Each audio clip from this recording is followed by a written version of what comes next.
বউ, ও বউ, এদিকে একবার ঘুরো শোনা। আজকে হবে না গো। কেন রে বড়া, হবে না মানে? কিছু বুঝো না নাকি তুমি? কেন, কি হয়েছে বলো, কেন হবে না? নোংরা হয়েছে শরীরে, আজকে হবে না। চুপ করে ঘুমাও। কই বড়া, গোটা ঘর তো পরিষ্কার, কোনো দিকে তো কোনো নোংরা দেখতে পেছি না। হ্যাঁ পাচুদা, ও নোংরা লয়কু। তা কোথাও নোংরা হইলো? আচ্ছা হল কুচুদা হতালে আমি সংসার করতে এসেছি রে, কিছু বুঝে না দুনিয়াতে। তা কি হয়েছে বল শোনা, আমার না বললে কি করে বুঝবো? মানে আমি কি আগে বিয়ে করেছিলাম? এই তো জীবনে প্রথম বিয়ে করলাম, আর তুই আমার প্রথম বউ। চুপ করে শুয়ে পড়ো, আমার মেন্স হয়েছে। সেটা আবার কি জিনিস, মেনসি মানে? বাল আমার, এটাও বুঝো না তুমি? বুঝি না বলেই তো বড়া জিজ্ঞেস করছি। বড়ার বাল, তো রাগ করছিস কেন? বড়ার বাল আমার একটু বুঝিয়ে বল না, বড়ার বাল। ওহে কালাচুদা, মেন্স হলে বইয়ের কাছে শুতে নাই গো, শুলে পরে পেটে বাচ্চা চলে আসবে। তুমি বুঝো না কেন বাল আমার? ও দাদা, এই ব্যাপার। তা বাচ্চা হোক না বড়ার বাল, বাচ্চা হলে অসুবিধা কি আছে? বাচ্চাকে খাওয়াবো পড়াবো, তো আমি, তোরা তো চাপ কিসের? এর তো আর কটা দিন, আর 2-3 দিন ধৈর্য ধরে থাকো, তাহলেই হয়ে যাবে। না বড়া, আমি ধৈর্য ধরে থাকতে পারছি না বড়া, বলা বলে দিয়ে ঘুর। বাইরে যাও, বাইরে যাও, বেগুন গাছের গোড়াতে গিয়ে হ্যান্ডেল মেরে শুকে যাও। দূর বড়া, তা কি করে হয়? মানে বেগুন গাছের গোড়ায় হ্যান্ডেল মারতে যাবো? এত সুন্দর একটা ঘরে সোনা পাড়ানি বউ আছে, মানে দিয়ে আবার ঘুর বড়ার বাল। চুপ করে শাও, কানের গোড়ায় এত বকো না, বেশি বকা ভালো লাগে না। হ্যালো ঝিলিক বুদ্ধি মাগি, ছেলে হবে হোক কেন, তোরা তো টেনশন কিসের বড়া? এদিকে আবার ঘুর লাউড়া ছাড়ে হয়ে গেল বড়া। আমি বললাম তো আজকে হবে না। দাদা বউ, মাথা নষ্ট করিস না বড়ার বাল, মনের মধ্যে রাগ ধরে গেছে কিন্তু, বলে দিলাম তো কেন। তুমি যদি রাগ করো নিজে নিজে, তা আমি কি করতে পারি তা? অত বৈধ কেন লো তো? এদিকে আবার ঘুর কেন লো? একবার হালকা করে দিলেই তো হয়ে যাবে বড়া।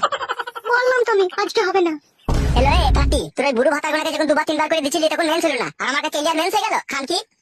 কথাবার্তা ঠিক করে বলবি বলে দিলাম তোমাকে আমি। হ্যালো মাগি, তোর সাথে কিসের কথাবার্তা ঠিক করে বলবো? রাত হয়ে গেল তো একবার কইতে দিচ্ছি না, তো কিসের বলো তাইলে আমার? তুমি আমার কি এরকম স্বামী? তুমি একবার ভাবো, বই দুঃখ কষ্ট বুঝো না। তোর বালের দুঃখ কষ্ট লো মাগি, ভাতার কাছে সুবিধা, আর আবার দুঃখ কষ্ট কিলো? পুরুষ মানুষটাই ওই রকম, দিতে পারলে ভালো, আর না দিতে পারলেই কালো। হ্যালো চাপা গুদি, এখন পুরুষ জাতের দই দিচ্ছি নাকি? তুই মেন্সলি বসে আছিস, যেমন গাড়ি মারাচ্ছিস নাকি তুই? ওহে কেলাচুদা, মেয়ে ছেলে বইয়ের কাছে শুতে নাই, কে বুঝাবে এই কেলাচুদাকে বলো দেখিনি? হ্যাঁ আমি বুঝবো না কাদা, আমি আজকে রাতে একবার কইবো বলার বাল।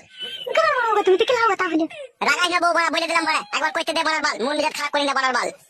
তুমি আমাকে রাগিও না, তুমি চুপ করে শাও। দেখ বড়া, ভালোভাবে বলছি বড়া, একবার কইতে দে বলার বাল, নাহলে আমার সারা রাত ঘুম আসবে না বলার বাল, খারাপ হয়েই থাকবে যন্ত্রটা। ওই দিয়ালে ঘষে দাও গো একবার। আরে শালা, অত কথার উপরে কথা দিস কেন লো মাগি? একবার ঘুর কেন লো এইদিকে? বললাম তো হবে না। তাইলে কইতে দিবি না তাই তো? না বললাম তো। তোর এই ফুটুনাঙ্গি ভালো ছিল, ও জোর জবরদস্তি করে 2-3 বার ভরে দিতে পারতো, ওই ভালো ছিল। আর আমি ভালোবেসে আদর করে চাচ্ছি তো, তোর গায়ে খুব রস জমছে, কেলা চুদি মাগি। চুপ করে সব, বেশি বকো না, কানে করে তোমাকে বলে দিলাম আমি। আমি শুবো না কাদা, একবার কইতে দেবা। তো বেরে ফাঁকা কুকুর বেটা। তাহলে উজি বাবা রে, কি রাত মারলি রে, আরে ঠুন্ডি মুন্ডি সব ছাড়ি দিলি রে। এই কাটা কুকুর বেটা, ফাঁকা কুকুর বেটা, তোকে বলছি না মেন্স হয়েছে, করা হবে না, খালি করবো করবো করছিস কেন রে ফাঁকা কুকুর বেটা? উজি বাবা রে, সর্বনাশ, কি খান কি বউ রে, তো মুখে লাদ মেরে দিলি। তোকে ভালোবাসা করে বিয়ে করলাম রে, 2 দিকটা মাথা ছিল।